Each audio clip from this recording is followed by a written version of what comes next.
What are your goals as the director of the TEFL program here in Corinth? Okay, well, I suppose our goal really is to make sure that everyone gets what they want from the course. And so firstly then it's a question of knowing what it is that each person wants. People like yourselves who already have teaching experience, obviously at a different stage, having more developmental goals. Other people who are new to teaching, trying to get a start, get a foothold and get some very basic knowledge to build on. So our goals are to try to help each person as an individual to succeed. How strongly do you recommend doing the reading?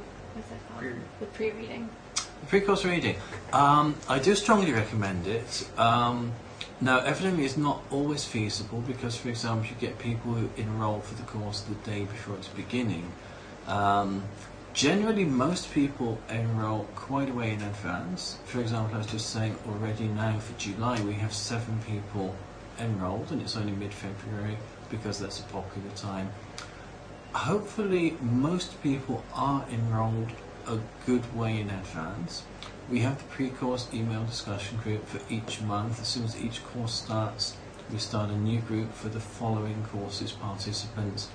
And often in the past, over the years, we have had some good discussion of the pre-course reading, which I really think sets people up.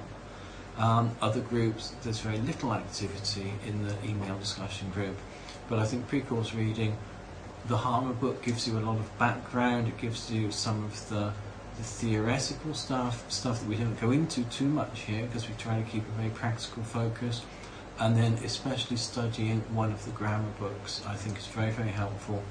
Again, it can be differentiated according to your level of experience. People who are at quite a novice level may be going for the Murphy book.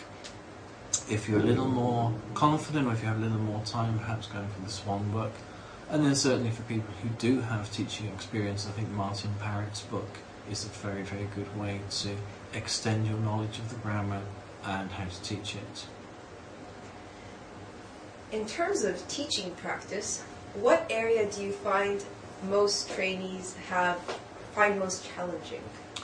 Well, again, I think it depends on the individual, but to generalise, one thing I think is very difficult for a lot of people to realise is how simple you need to keep your own language.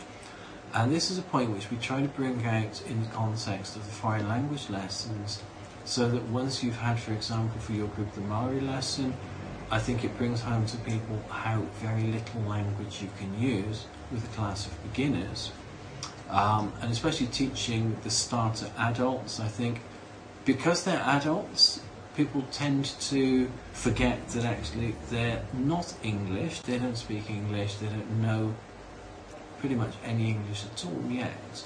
And so you do need to make sure the language of your instruction and your explanation is simpler than the language which they're currently learning.